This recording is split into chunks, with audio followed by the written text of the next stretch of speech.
hasil dari diskusi kami mengenai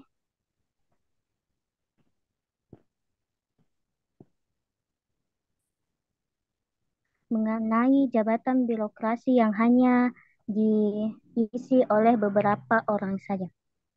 Eh, Langsung saja saya akan silakan pemateri pertama untuk mempresentasikan. Baik, terima kasih atas kesempatannya. Yang pertama yaitu latar belakang. Jabatan birokrasi dalam pemerintah yang seringkali diisi oleh pejabat yang menduduki posisi struktural tanpa mempertimbangkan kompetensi yang sebenarnya dibutuhkan untuk menjalankan tugas-tugasnya. Saya serahkan kepada pemateri berikutnya. Baik, jabatan yang lebih sering didasarkan pada senioritas, kedekatan politik, atau pertimbangan non-profesional dapat menyebabkan birokrasi kurang efektif dan efisien. Saya serahkan ke pemateri selanjutnya. Cukup dua orang saja ya yang jelaskan semuanya. Terlalu lama kalau begitu.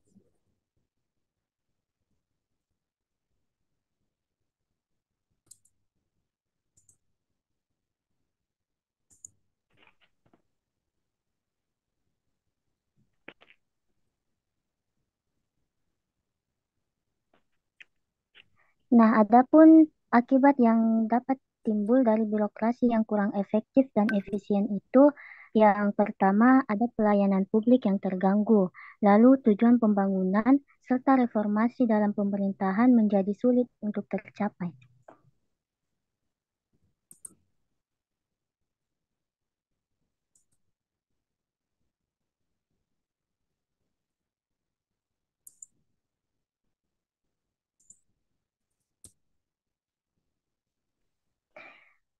Nah, teman-teman, penempatan jabatan yang tidak berdasarkan kompetensi seringkali menyebabkan munculnya budaya kerja yang kurang produktif atau bahkan budaya yang koruptif. Hal ini semakin diperburuk keadaannya oleh adanya kekurangan mekanisme evaluasi kinerja yang objektif dan juga transparan, sehingga prestasi kerja yang sebenarnya itu tidak terukur dengan baik.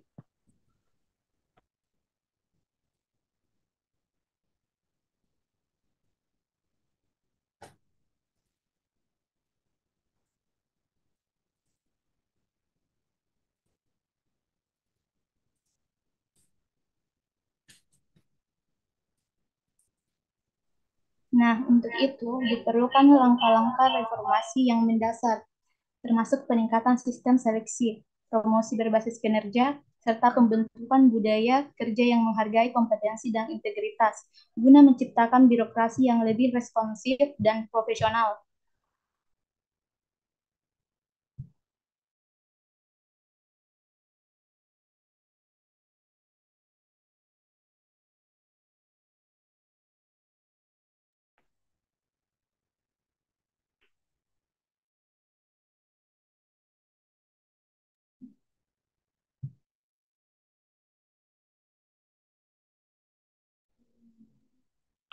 Nah, ini merupakan hasil data KPK pada tahun 2022.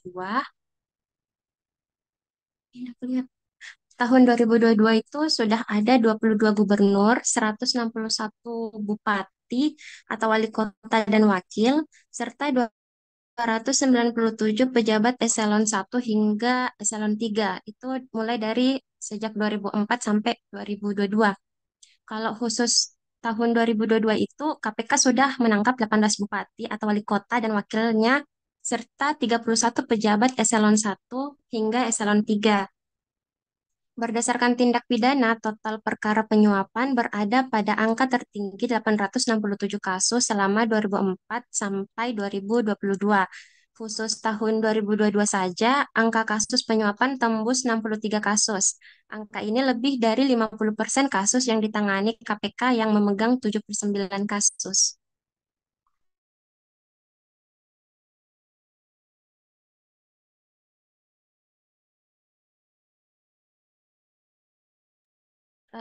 Adapun SOP yang seharusnya dilaksanakan itu yang pertama adalah penetapan kebutuhan, yang mana menentukan kebutuhan jabatan dengan melakukan analisis pekerjaan yang komprehensif untuk mengidentifikasi kualifikasi dan kompetensi yang dibutuhkan. Yang kedua adalah seleksi administrasi. Melakukan seleksi awal berdasarkan persyaratan administrasi seperti pendidikan, pengalaman kerja, dan keterampilan yang relevan. Yang ketiga, pengumuman hasil. Mengumumkan hasil seleksi kepada semua calon pelamar dengan jelas dan transparan, serta memberikan umpan balik kepada mereka yang tidak terpilih. Sedangkan SOP yang seringkali diabaikan itu yang pertama adalah pengambilan keputusan subjektif. Proses pengambilan keputusan dalam perekrutan seringkali dipengaruhi oleh preferensi pribadi atau faktor politik, bukan berdasarkan pada evaluasi komprehensif terhadap kualifikasi dan kompetensi calon pelamar. Yang kedua adalah transparansi dalam pengumuman lowongan. Terkadang pengumuman lowongan tidak dilakukan secara terbuka atau tidak diumumkan secara luas, sehingga membatasi akses calon pelamar yang berkualifikasi.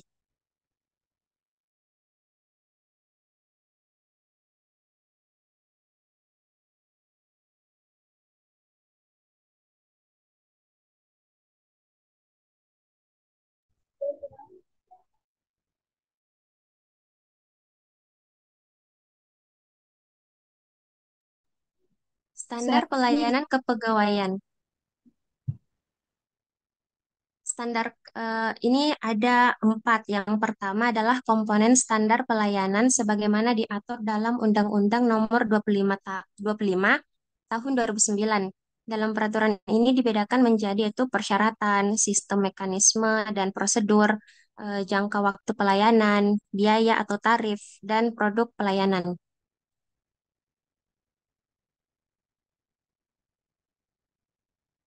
Sedangkan yang kedua adalah komponen standar pelayanan yang terkait dengan proses pengelolaan pelayanan di internal organisasi atau manufacturing, meliputi dasar-dasar hukum.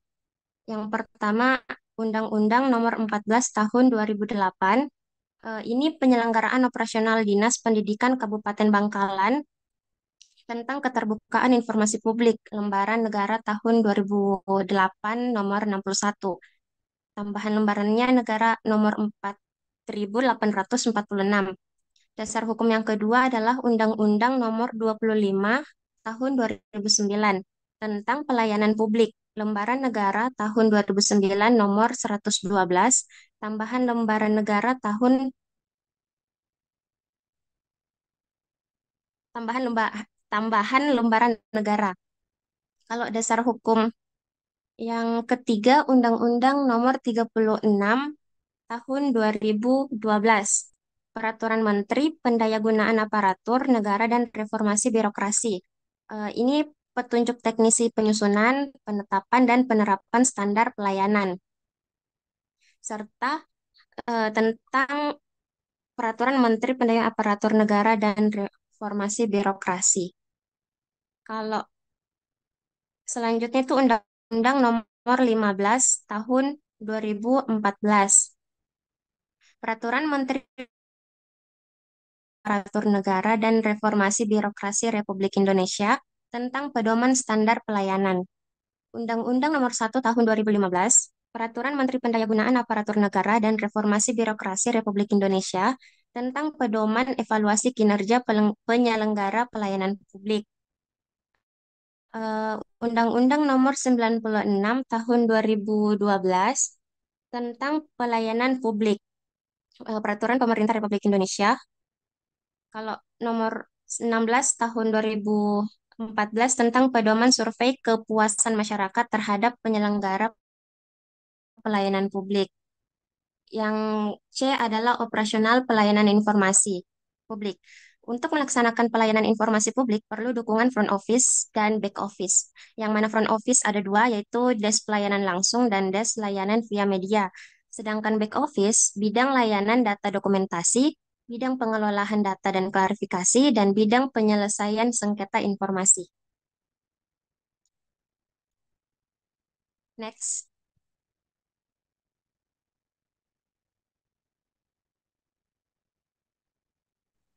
Selanjutnya Eh, yaitu pelayanan informasi. Yang pertama, hari Senin sampai Kamis, itu waktunya jam 9 sampai jam 15 atau jam 3. Selanjutnya itu istirahat dimulai dari jam 12 sampai jam 13 atau jam 1. Terus itu hari Jumat mulai dari jam 9 sampai jam 15 atau jam 3. Dan istirahat itu dimulai dari jam 11 sampai jam 13 atau jam 1.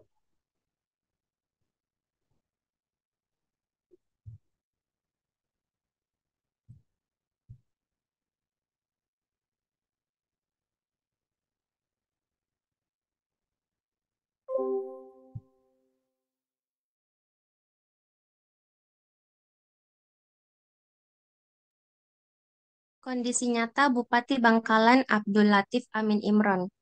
Aspek yang pertama itu, ia telah menjalani hukuman penjara selama 9 tahun di Lembaga Pemasyarakatan Sukamiskin di Jawa Barat karena dugaan suap dan gratifikasi yang merugikan negara sebesar 9,7 miliar. Aspek kedua, dalam konteks pengembangan aplikasi sistem data dan layanan sejahtera bersama Bupati atau Sidaya Sehati. Bupati Bangkalan menekankan pentingnya data yang akurat dan valid untuk mewujudkan masyarakat sejahtera.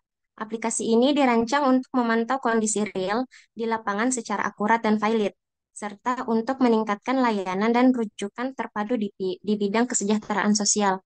Aspek ketiga adalah dalam konteks kebijakan anggaran dan pemerataan pendidikan dasar. Bupati Bangkalan mempertimbangkan aspek kebutuhan real di lapangan dan data-data yang mendukung agar memiliki dampak yang lebih efektif. Sedangkan aspek keempat adalah dalam konteks pendataan PLK UMKM Bangkalan. PLT Bupati Bangkalan menekankan pentingnya pendataan untuk mengetahui kondisi real dan potensi UMKM di Kabupaten Bangkalan yang dapat membantu meningkatkan kesejahteraan UMKM.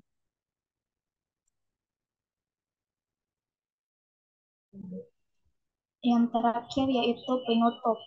Jabatan birokrasi dalam pemerintahan seringkali diisi oleh pejabat yang menduduki posisi struktural tanpa mempertimbangkan kompetensi yang sebenarnya dibutuhkan untuk menjalankan tugas-tugas tersebut. Kinerja badan publik di lingkungan pemerintahan Kabupaten Bangkalan dalam melaksanakan peraturan perlu terus didorong ke arah yang lebih baik untuk untuk mengatasi belum optimalnya kinerja tersebut, maka selain harus melaksanakan langkah-langkah konkret, peningkatan kompetensi sumber daya aparatur melalui pendidikan dan pelatihan, juga perlu disediakan literatur atau buku pedoman dan petunjuk teknis yang mudah dipahami. Itu saja presentasi dari kami. Selanjutnya saya serahkan kepada moderator.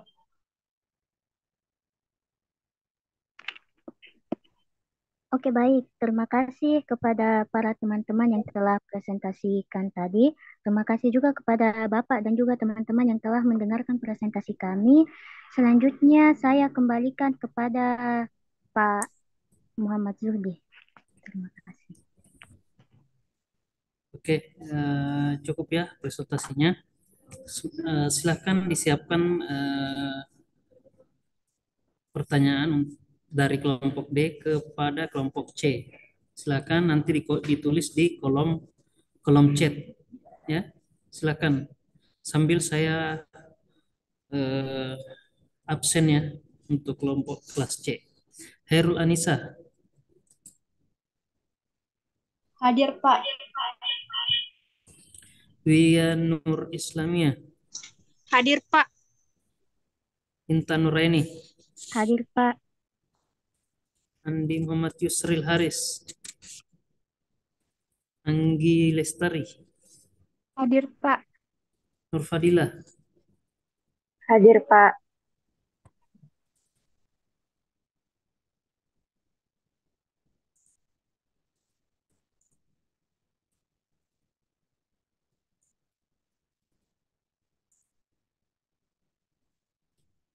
Fadila Misfa Iriani, Hadir, Pak. Rizky Syamsuddin, Rifki Syamsuddin,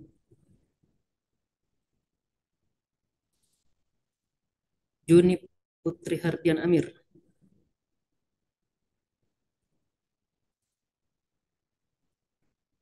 Reski Amelia. Hadir, Pak. Wahyudin. Hadir, Pak. Sri Wahyuni. Hadir, Pak. Alia Zahira Hadir, Pak. Hafsari. Hadir, Pak.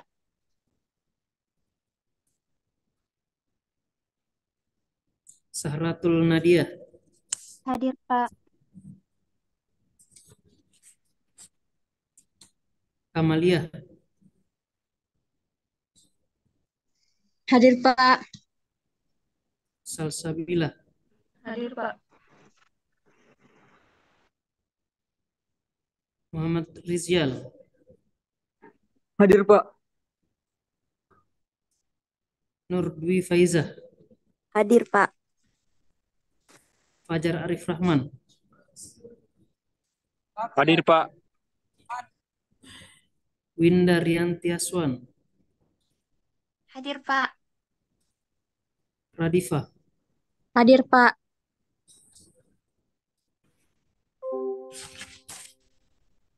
Oke, silakan pertanyaan dari